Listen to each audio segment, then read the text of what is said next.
Welcome to Bottles and Broomsticks, a monthly podcast exploring the magical lifestyle, witchcraft practices, and storytelling traditions, all through a beginner friendly lens.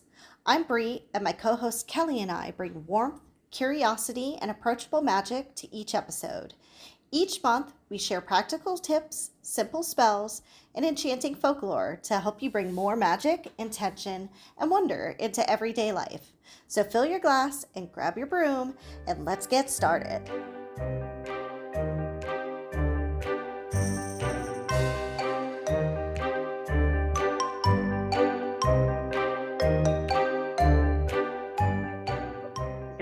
Okay, we are now recording. Cheers! Cheers! Happy Friday! Oh, that's right. It's Friday. Yay! Oh my goodness. Well, everybody out there, welcome to Bottles and Broomsticks. I'm Bree. I'm Kelly. And we're really excited for today's episode. We're going to be going ahead and doing a Witchcraft 101. So I know a lot of people probably know a good bit of the history of witches, but we're going to do a nice quick history overview. We're going to talk about some of the myths and some of the stereotypes, and then we're going to talk about what modern witchcraft means to us, and kind of how we feel about our practices. So without much further ado, I think we just jump right in, don't you think? Right. All right. Let me have a sip of my drink here. It is Friday yet. All right. So as I was saying, a lot of people know what witches are, but witches have been around for thousands of years, and it spans many cultures. Mm-hmm. Basically, a witch is somebody who practices magic, or the belief that somebody practices magic. So it's basically people who practice ancient folklore, herbalism, healing practices, divination, and practicing different traditions that they've woven into everyday life. So when you think about the Celtic fire festivals that modern witches still celebrate, that's something that came from paganism. Mm-hmm. So those kind of practices have been woven into witchcraft for many, many years. Right. Historically, we know that witches were the healers, the midwives, people who were a little bit more educated on the medical field than their counterparts. Would you agree? Right. Oh, yeah. Especially their male counterparts. Right. Typically women. Men could be witches too. Yes, but part of what changed all that was the European witch trials. That kind of started changing that from they were doing good with healing and midwives and all that too. It was a bad thing. Yeah. Oh, can't have an educated woman. No. Oh, yeah. No, not okay. Right. Okay. But I think something else that I was reading was that the term witch didn't even really come about until the church kind of came in and designated them as witches. Oh, yeah. Each culture probably had their different terms for it. I couldn't even think of any off the top of my head. But what I was reading was that when the church came in, it was kind of their fear mongering. This person's a witch. They practice magic. Because, back in the days of yore, yesteryear. Yeah. Witch means wise person. Mm-hmm. So, yeah. That ties into their education and their knowledge. Right. Yep, just a wise person. Wise person. Yep. And then, of course, we know, like we just said, over time, the church started to fear these people who were knowledgeable. They had their own set of things that they wanted people to know and understand. They didn't want anybody to practice anything outside of that particular religion. Right. And this is where we see the witch trials, which again spanned many cultures. Oh, the yeah. Asians had theirs. Right. We had them here, obviously, the Salem witch trials. Yeah. Massive persecution. There was several versions of that. Yeah. Like you're saying, around the world. Yeah. Yeah, exactly. So I think that's a good overview that kind of gives you an idea of where they came from and what they were, I think. Right. So I want to talk about some myths because there's always some There's myths. a lot of myths. Yes, yes. So you want to go ahead and explain one of our first favorite ones? Oh, that they worship Satan. I can't tell you how many times people are like, "You're a witch, so you Oh, they worship worship Satan." Satan? No, no. That has nothing to do with being a witch, witchcraft. Nothing to do with paganism. Nothing to do with paganism. Nothing. Yeah, that's just total myth. Um, I'm sure there are witches out there that no, do. the young. I think some of them do think, and I think a lot of the this might get me in trouble. A lot of the younger people, it's saying you're a witch is something to do. It's like being different. And Mhm. oh, I'm a witch, and try to scare people to follow the myths, Right, and right. part of that is hail I Satan, do worship Satan. hail Satan, and that no, that is not.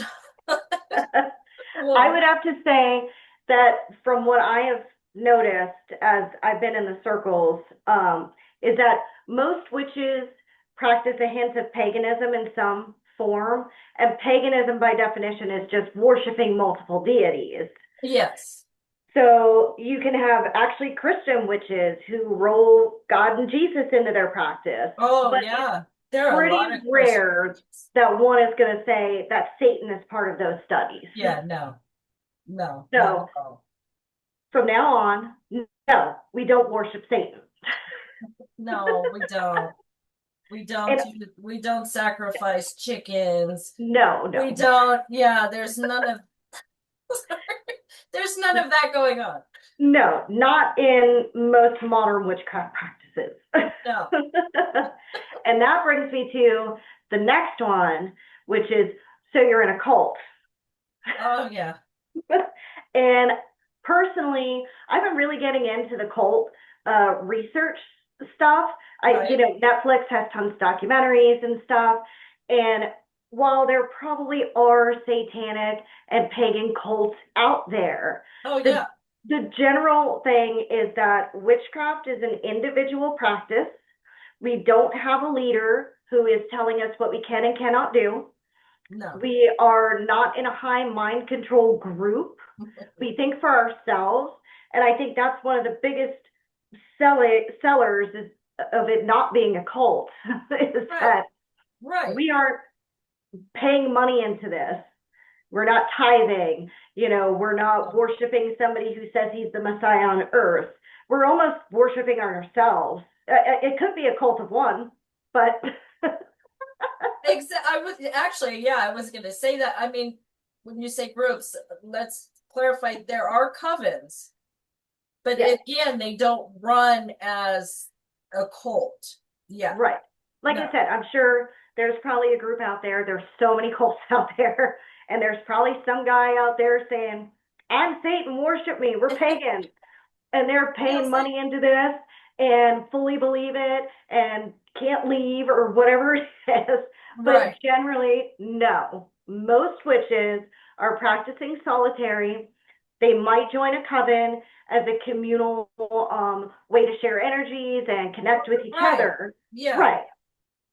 Which there's another myth that all witches are Wiccan. No, yeah, no. So you want to touch on that for a minute? No, Wiccan is I mean, witches do get a lot of their practices and beliefs in that from Wiccan. But Wiccan is they follow a dogma. They actually have their set rituals and their set path and the way they do things. Yeah. In my view, just like solitary witches or whatever you want to call us, we kind of follow our own path. We follow whatever gods that touch us, Mm-hmm. that bring to us what we like.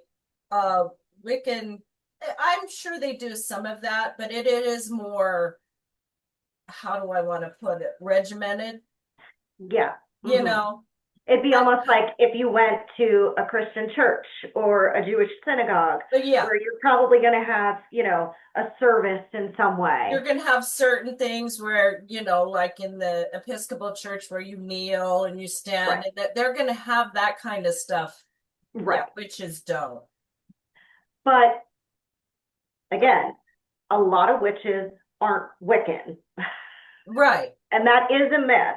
And I've been asked that before when people find out that I practice witchcraft. Oh, you're Wiccan. No, in fact, I don't even know that much about Wicca, to be honest with you. No, but that's again a lot of our information, a lot of what comes to us is Wiccan. Yeah. But again, it's you pick your path. Yeah. I'm not saying there's anything wrong with it at all. Just No, pick your it's just a path. myth. Yeah. So when you meet a witch, don't automatically assume that they're part of the Wiccan Right. sect, because that's not true. And if I'm not mistaken, and I probably should have researched this before we came on, Wiccan is, it might be witches too, is actually classified as a religion now. It is.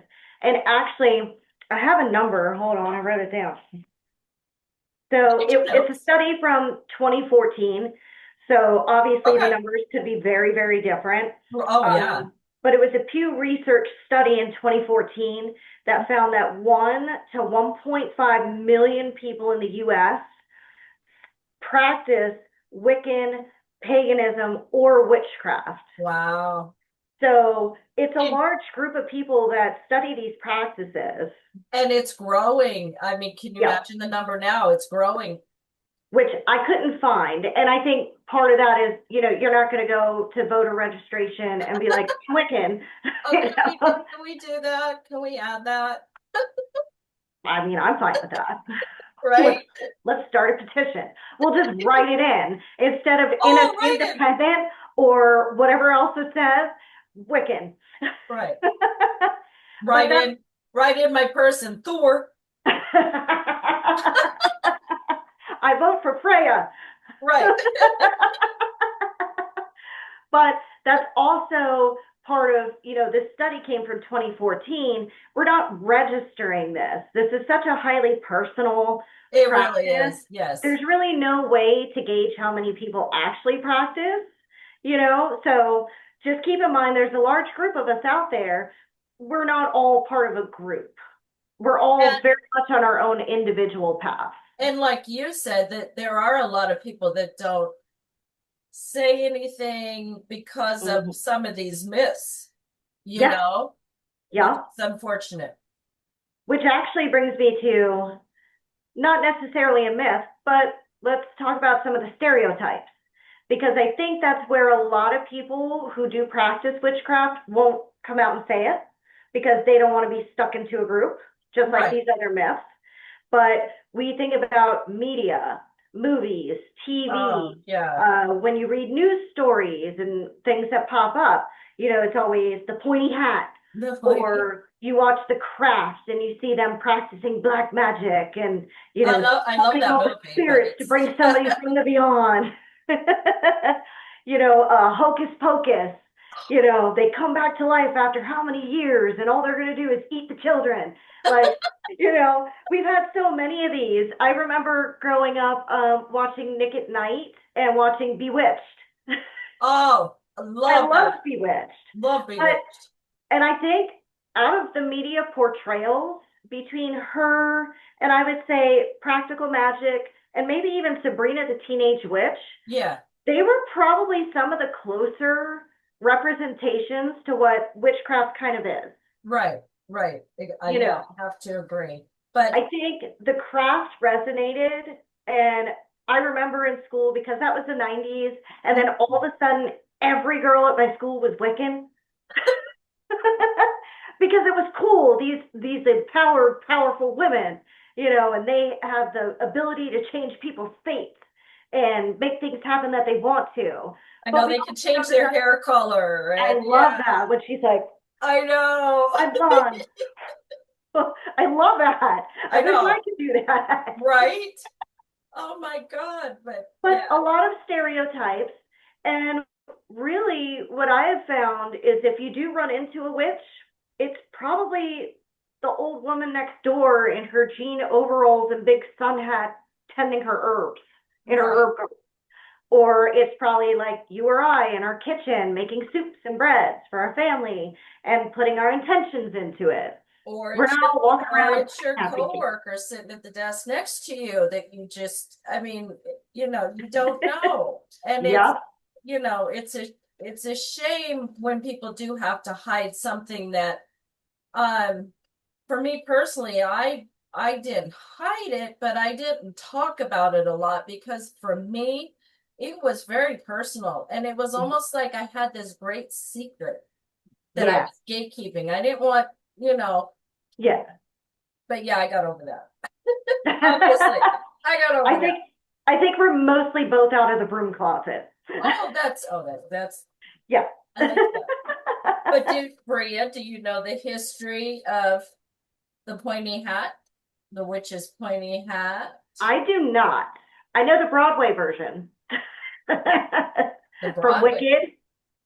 Yeah, from Wicked. I don't know. I don't know that one. Glenda gets the hat from someone and she thinks it's ugly. And it's just like a hat. It's just a felt pointy hat. And I forget who it was, but somebody says, "Here's a hat for you," like gifts it to her. And she Right. hates it. She thinks it's ugly. So she gives it to Alphaba, who loves it, ends up wearing it, and it becomes the symbol of Oh, the witch in Wicked. Yep. oh. That Well, I know, actually, but I don't know the real history. I'll give you brief. It Okay. actually goes back to Europe, the 14th, 15th century. The Mm. nobles were wearing hats like that. The rich people, the society people. And then it started, of course, fashion trends, it kind of went away. And then they started using it for the marginalized society people to kind of say, no, these people don't belong in our society. To kind of differentiate So them. they started turning it more towards the evil end of it. And then, but from what it was saying is then witches took it on as the point is kind of a source of energy, kind of, oh, my phone's ringing, sorry. Power, you know. Okay. Actually, let me read exactly what it said because I loved what it said. Oh, It let's hear it. basically the shape started to symbolize otherness, which I love. Yeah. And then as that, otherness, and then it tied to the witchcraft. The sharp point symbolized mystery, danger, and a connection to the supernatural, Oh, reaching upwards towards hidden powers. oh, I love that. Yeah, so that I love. I love that. That actually makes me want to wear a pointy hat every day. Well, yeah, I can go to the grocery store. Just walk around in my pointy hat, and people are going to be like, "What is going on?" It's almost, maybe it's opposite. It's like grounding, you know, Yeah, I could see that. It's connecting to that connecting to the energy. energies. Yeah, It's kind of like setting an intention. When I right. put this hat on, I am working with the energies above me. I am one with the universe. So I wonder, we'll have to look into this. You know how they always show the pilgrims in their tall hats? They're not pointy, but they're tall hats. Oh man, you're gonna make I me Google wonder, this later on today.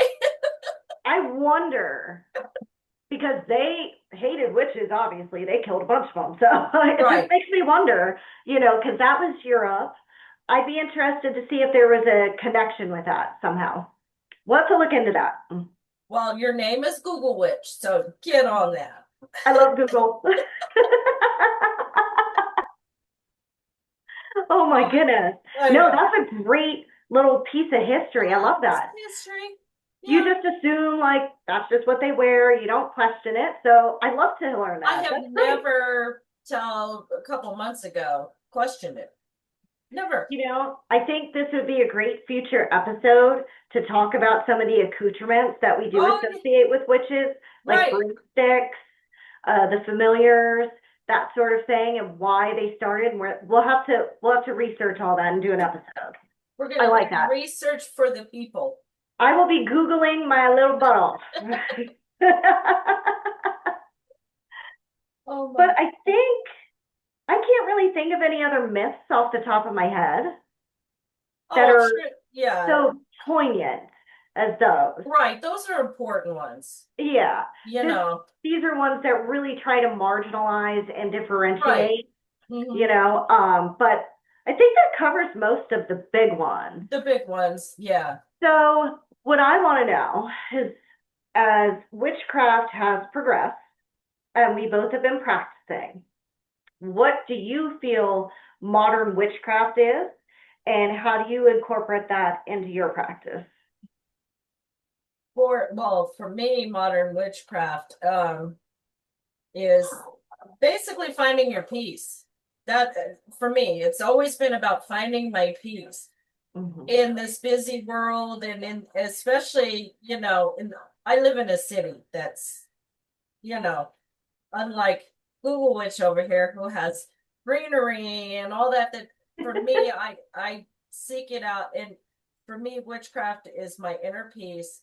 It's doing things that are good for my soul. That Mm-hmm. I have a hard time explaining that because it is so personal to me. Right. You know, modern witch with I think we've lost our magic along the way. Everybody, not just witches. I think people have lost the joy and the fun in life, and you get caught up in the day to day, the work, the bills, the, nasty people out there in the world. And for me, it's just you have to have your space to come home and just be a witch. I love that. I think that's a wonderful way to explain it. Hmm. You got to find your magic. Yeah, I agree. And I think for me, it's kind of along the same lines, but I think I kind of grew up fast. I was a young single mom. I was Yeah. married and divorced and a single mom by the time I was 24, Hmm. and all those responsibilities. And I think I forgot about my little inner child. I remember Yeah, being exactly. a young person.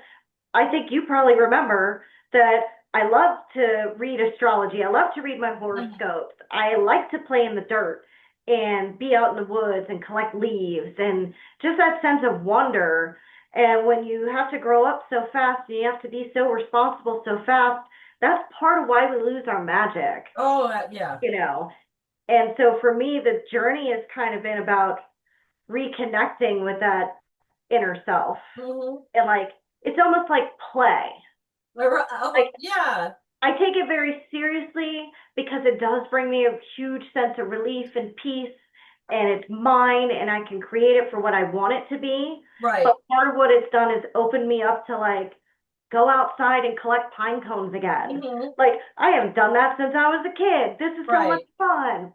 And planting flowers like I used to do Hmm. with grandma, and just that sense of joy and wonder and connecting with nature. And like you said, you live in a desert, so it's harder for you to connect with nature. I've had it all around me this whole time, but until I got back into into practicing this, You that's where the connection appreciate came. it. Yeah. Yep. I can Yeah. walk out back and I can sit under my trees and actually care about who they are. Like, what are their energies? What are their spirits? Like that Yes. sense of joy and wonder. Right. And That's truly what that means to me. go out and hug your trees. Seriously. I'm What do they serious. say? What do they always say now? Go touch grass. That's It's what you tell it. real. You can tell an angry person that. You know what? Instead of saying something nasty, like, Touch some grass. F off, go lay in the grass for a minute. And really, when you think about it, it's almost like a tiny little spell. If somebody's being mean to you, tell them to touch grass. Right? And hopefully you'll translate that into shut the fuck up and be nice. Right. Yeah. No, I love Try that. to be nice, which is try to be peaceful and positive and nice, but Hmm. And I think we have an extra minute or so. Just I'm going to throw it in there. okay. But I think just a quickie on there are 13 witch principles, And if I remember right, they did come from Wicca, correct? Yes. But part of these myths and everything, if you understand the 13 witch principles, which we can stick in the show notes for you, we have a nice little graphic. But when you read them, they are all about connecting with nature, being kind to others, being kind to yourself. It is all great life tenets, really. It should be Literally common sense, but everybody should be living by it. yeah, Really? I'm not yeah. saying everybody needs to be a witch, but But the basic the tenets, basics, yeah. they spell out be kind to yourself, be kind to others, be kind to nature, and just respect in general. Yeah. Respect. Respect and peace. That's right. Yep. So we'll go ahead and stick that in the show notes for you guys Okay. so you can see that. I think, yeah, that kind of almost sums up everything we had to say about witchcraft today. Witchcraft 101. We talked about a little bit of the history. Love the pointy hat history. I love that. That is so cool. I love hearing We stuff need like to that. start wearing the pointy hats. I have mine. So do I. I have two over here. I've got 3 over here. I almost wore one and then I was like, no, that's a little campy. We will down the line. We'll start wearing stuff. Yes, and this is going to be a monthly podcast. And I would like to Yes. point out that I think by time we do release this one, we're going to be getting close to Samhain Yeah. because it's October 3rd. So Samhain, Halloween, October 31st. Really excited about that. I think we got a great energy to release this episode, and you could kind of learn about witches and what the real stuff is and what the myths are. I think that's a great little way to learn a little bit more about what we do. Right, right. And if you're a baby witch, I hope that you continue to join us. We're Yes. still on our journeys as well. Oh yeah. I mean, I've been doing this for years, but I don't sit here and claim to know everything. No. Or I'm not ever going to tell anybody you're doing it wrong. There's no right or wrong. It's you got to follow your own path. So Which I would like to say that too. I listen to a lot of witchcraft podcasts because I do feel like a baby witch. I feel like it's one of those things where you never stop learning. you never no. And I have come across a few podcasts where they are like that. And I just want to reiterate what you just said is we will never do that. We're never going to judge. We're never going to tell you.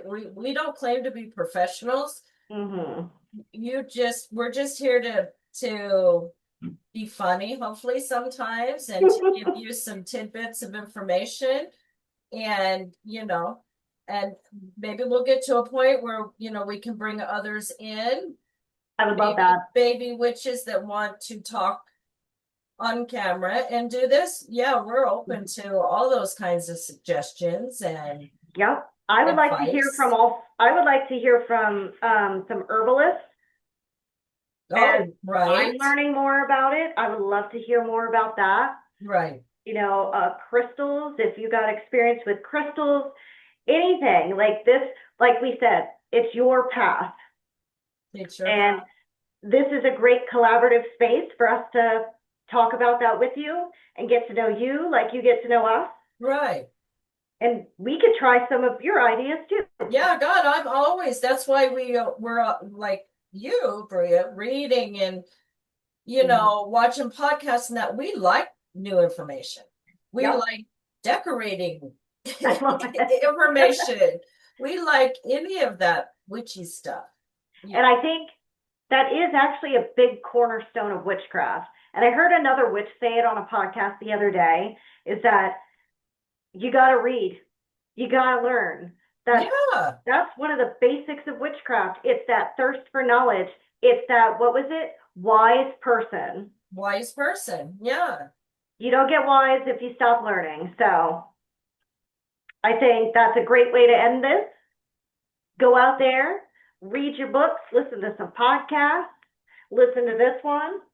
Well, and our next episode, I'm excited about the Ooh, sacred tell them what the next one is. space. What is Right? it? The sacred space, Oh, creating. This will be good for the baby witches. yes. You know, creating what we call an altar. You don't Mhm. need to call it that. It could be your magic corner, your sacred space, and maybe we can touch on what we have on ours. Yep. And And not everybody has an altar. no, not everybody, and it doesn't have to be anything. You can create it more than likely from everything in your home right now. Yep. We're not spending a lot of money over here. No, it's spending a lot of money. Yep. And yeah, and there's no, again, you don't have to have everything that some of these books say you need on your altar. You just don't. So we're gonna do that in the next episode. I'm really excited. That one I'm excited about. Yes. I think we have a lot of great episodes already lined up. We do. But that next one is going to be so much fun. I think we could do a little interaction too, because that's we're what I'm obviously saying. recording. I can move my camera and we can show what Kind we of got. how we set up ours. I mean, people can see your altar. People just technically aren't supposed to touch your altar. Dylan. No. And some people get really mad when you show your altar on social media. I just want to point that out. I don't care. I want everybody. I don't care. I'm proud of it. Just don't touch it. Just don't touch it. Dylan, don't touch. Dylan. We'll have to tell that story on the next one. We'll tell that story later. Oh, we'll tell that story on the next one. It's hilarious. Right, because that'll be fitting for this. Yes. If you're watching, I swear it's going to be a really funny story. We love you, Dylan. Love you. But no. All right. Well, that's all we really have time for right now. So we're going to go ahead and raise our glass to you. Cheers. And thank you for joining us. And keep your magic flowing.